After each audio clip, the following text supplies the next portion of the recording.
Hello everyone, and welcome to yet another classic gold making video. Today I'm gonna show you some high level spots, but before I show you these, then I want to thank all for supporting the channel recently.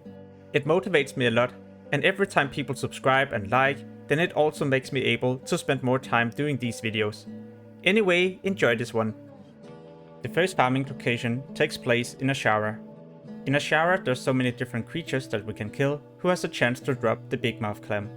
The big mouth clam has a chance to contain the golden pearl, and the golden pearl is what we are farming for because these sell for anywhere between 10 to 30 gold each. So this is such an amazing gold farming spot in the first couple of phases, but also later on.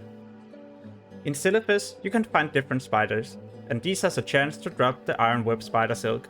This is also what we're mainly farming for here, but when we kill these you also have a chance to get other spider silk.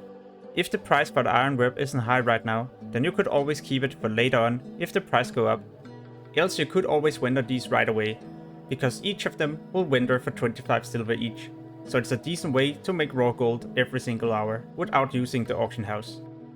If the first location is already crowded, then you could always head to Western Plaguelands, because here you will also be able to find spiders who drop the iron web spider silk. One of the better farming locations, or well, one of the better materials to farm in the beginning, so in phase 1 and 2, and even 3, is going to be the elemental fire. These you can for example grind in Ungura Crater, but there's also going to be a lot of other locations that you can do. I've already made a guide with all the elemental fire farming locations that I do in the open world, and you can find this on the channel.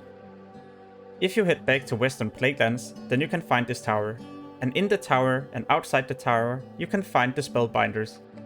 These has a chance to drop a formula, and the formula is enchant weapon with Crusader.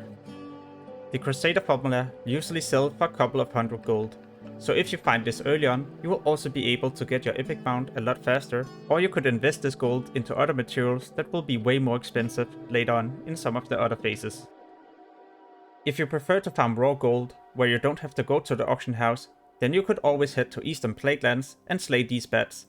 These have a chance to drop a lot of different grey items that you can render right away, but also the Bad Eye. And these monsters is some of the better ones to make raw gold at level 60. If you're mainly interested in raw gold making when you're leveling, then there's a video with all the different spots that I use at level 20 and all the way up to 60, and this helps me a lot at a fresh server when there's no auction house and when I need to get my mount as fast as possible. In Eastern Plaguelands there's also 2 water elemental farming spots. This is where you can farm elemental water and essence of water. Elemental water won't be that expensive early on because people will not need these until phase 6 and next Ramas. But essence of water will definitely be needed, and that is what we are mainly farming for here. There's 2 locations in Eastern Plaguelands where you can farm the recipe for the Greater Shadow Protection Potion. The Dark Adept and the Shadow Mage both has a chance to drop this recipe, so if this is what you're mainly farming for, then you can skip all the other undeads in this area. Alright, so that's about it for this high level gold making video. In case you would like to see other high level or low level gold making videos, then make sure to check out the channel. I also post my investment videos for the upcoming phases. As always, thank you for watching and have an amazing day. Peace.